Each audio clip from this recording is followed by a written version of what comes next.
Sentry mode activated. Target acquired.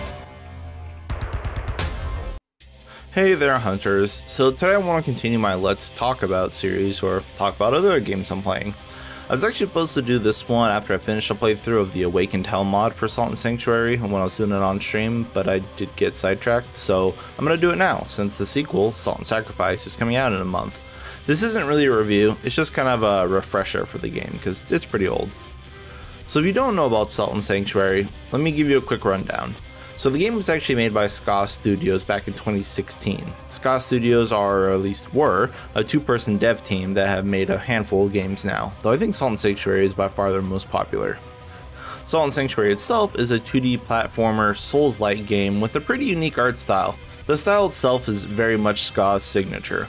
It doesn't appeal to everyone for sure, but regardless, it's unique and it does have its own charm.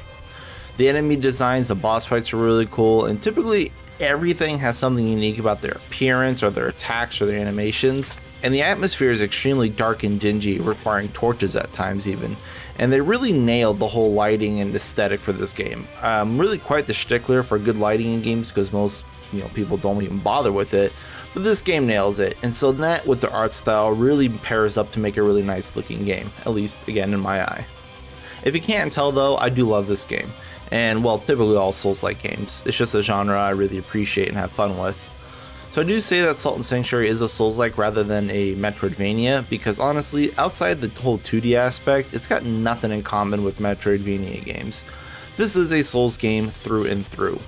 Salt and Sanctuary has that brutal game design that expects you to die to progress. 2 steps forward, 1 step back, all the way through. Death is going to be expected as you learn enemy locations, weaknesses, attack patterns, and stuff like that. And like other Souls games, dying in Salt and Sanctuary drops all your salt, which is your experience, but there are a couple neat things that happen on death in this. So if you die when no enemies are around, like fall damage or traps or stuff like that, then your salt manifests into this bat enemy that will attack and poison you. And if enemies are around, or a boss kills you, they become salt infused and get stronger and have more HP and stuff like that. And I believe Bloodborne had a similar mechanic as far as like blood infused enemies with those glowing purple eyes goes. Salt and Sanctuary also has a wounding system. When you take damage or use stamina, your maximum HP and stamina is reduced slightly. So the more hits you get, the less HP you actually have. There are ways to cleanse and resolve this, but it's a cool system in my eye and I really like it. You get the idea though, it's a challenging game.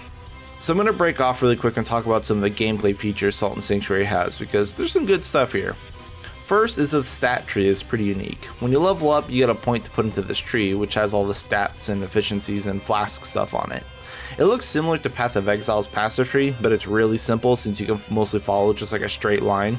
It's a really simple tree, but I actually just like how it's presented, and I really hope Salt and Sacrifice's stat tree has some more unique perks and actually livens it up a bit, because it is kind of boring after a while.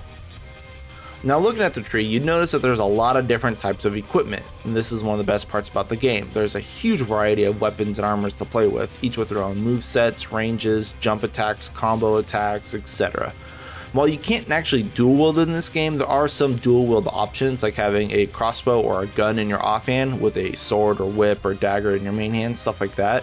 And on top of all the melee and ranged options you could possibly think of, they're there. There's also a good variety of magic, and magic has its own unique system where you have to balance lightning and fire magic. Failing to do so will cause it to overflow and backlash, deal a huge chunk of damage to you. So you do have to manage it, and there's also like rings and stuff to negate that, but yeah. Plenty of options here, and there's also things you can do to cross-class between melee and magic to do more of a spellblade or a paladin build. And for a 2-person team, like, the game just has a lot of really cool stuff in it. I really like it.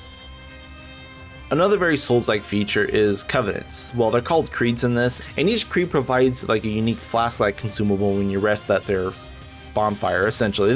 They're called sanctuaries, but it's just bonfires. All the creeds also have unique smithing options and items as you increase your creed rank by turning in stuff. You can change creeds or taint creeds at sanctuaries, which is a lot of fun. And basically each creed does lend itself towards a certain build or playstyle, but that's the extra added fun because it allows you to experiment with different creeds and class combinations, because sometimes you might want their consumable or their flask or their throwable for a different kind of character. And the combat is also very fulfilling and has plenty of options to allow you to adapt and overcome. It's pretty much got everything Souls games do, you know, but it's in a nice 2D package. You have dodge iframes that change based on your equipment weight, you have parries and riposts, you can face tank with heavy armor and a great shield. I don't think there's any actual backstabs though, it's kind of hard in a 2D plane, especially since there's no real stealth options in the game, but that's fine. I'd say the only really annoying part about the combat in this game is the hitboxes are kind of weird. Like, some enemies send out shockwaves when they hit the ground, which basically extends their attacks, which is kind of hard to predict. Then some of the larger enemies also throw their entire body around, which makes their entire body an active frame, so dodging them is insanely difficult. But that's pretty much the only complaint I have about the game. That and spindle beasts. Spindle beasts are terrible. So with the PC release of the game, of course mods came out for it, and it's taken a long time, but it's recently got a lot of good mods. And all the clips I've actually been having here are from the Ascendant Hell mod for Salt and Sanctuary. It's a mod that is also in other Souls games, which makes them harder by changing enemy spawns, gives them more HP and more damage, adding enemies and even platforms to boss arenas. And now, I've played a very early version of this mod, and it has been fixed since I played, but it did have a few issues where like fall damage couldn't kill you, which would cause you to soft walk in areas, and it gave enemies way too much salt, which allowed you to get overleveled super quick. Anyway, I bring it up though because if you played Salt and Sanctuary on console or on Switch, then I do highly recommend giving the PC version a try, because modding has always prolonged the game's lifespan for me. And there's randomizers, rebalance mods, and overhauls just like this one. It was really nice to get back into the game with a fresh coat of paint before Salt and Sacrifice releases, so I can actually get reacquainted with this gem.